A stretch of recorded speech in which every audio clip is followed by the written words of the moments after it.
भौतिक विज्ञान की ऑनलाइन कक्षाओं में आपका पुनः स्वागत।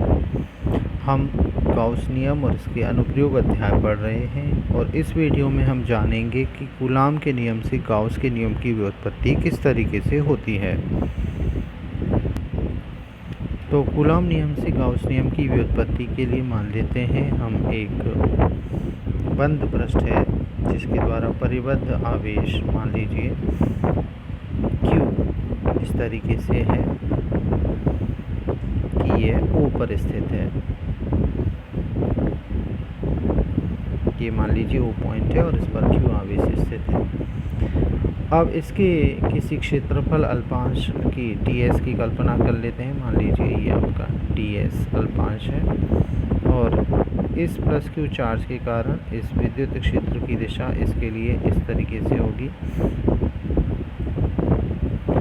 और इस क्षेत्रफल अल्पांश की दिशा मान लीजिए ये है जिसे आप क्षेत्रफल सदिश बोल रहे हैं ds वेक्टर। मान लीजिए इन दोनों के मध्य में एक कोण थीटा है।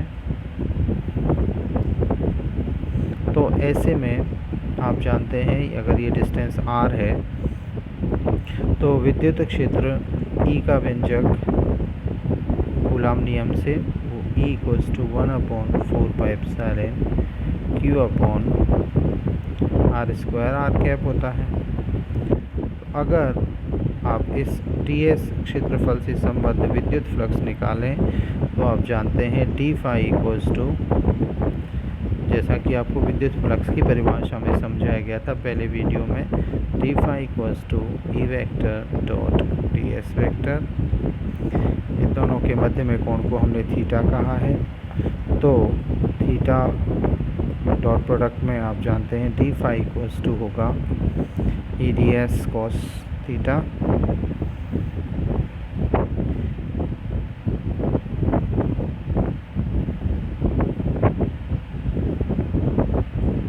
E का मान पिछले समीकरण से यहाँ रखें तो d phi = 1/4πε Q upon r² ds cos theta आएगा। तो इसी तरीके से ये जो आपका पृष्ठ था उसे छोटे छोटे भागों में विभाजित कर दें, इसको बहुत सारे ऐसे ds पार्ट में डिवाइड कर दें। तो जो इन सभी से संबंधित विद्युत फ्लक्स होगा उसके लिए आप इन सभी के लिए d फाई का समाकलन कर देंगे। तो फाई जो होगा इस पूरे पृष्ठ से संबंधित होगा समाकलन d फाई और d फाई का मान इस समीकरण से रखें तो फाई मिलेगा 1/4πε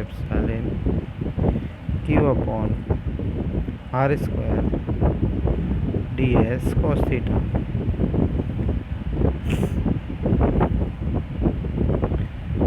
यहाँ पर आपको Q और 4πε0 दो नियत राशियाँ मिली।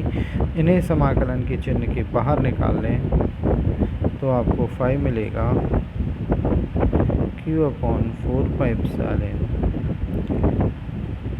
समाकलन का चिन्ह ds cos theta upon r²।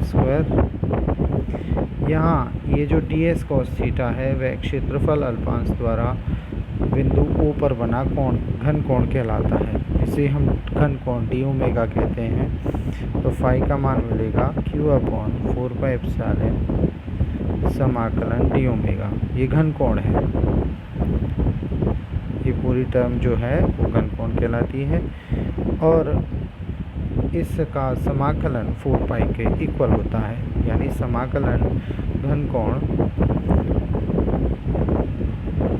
Closed path के लिए d ओमेगा इक्वल होता है 4π के। तो ये मान अगर उस समीकरण में रखें तो आपको मिलेगा फाई = Q अपॉन 4πε इंटू 4π से 4π कैंसिल हो जाएगा तो हमें फ्लक्स का मान मिलेगा Q अपॉन ε0। चूँकि आपके इस पृष्ठ से परिबद्ध जो आवेश था वो यहाँ पर Q लिया गया था, आपको ध्यान हो तो यहाँ पर आपने Q आवेश लिया था। तो अगर इसमें दो चार्ज होते तो आपको फाई का जो मान है वो मिलता Q1 + Q2 अपॉन ε0 और यहाँ अभी एक चार्ज होने से मिला है Q अपॉन ε0। और यही गाउस का नियम है। गाउस के नियम के अनुसार यहाँ पर sigma Q upon epsilon not और सिग्मा क्यू का मान यहाँ पर क्यू है, तो इसलिए ये आया है क्यू अपॉन एप्सिलॉन नॉट। तो ये थी कूलॉम नियम से गाउस नियम की व्युत्पत्ति।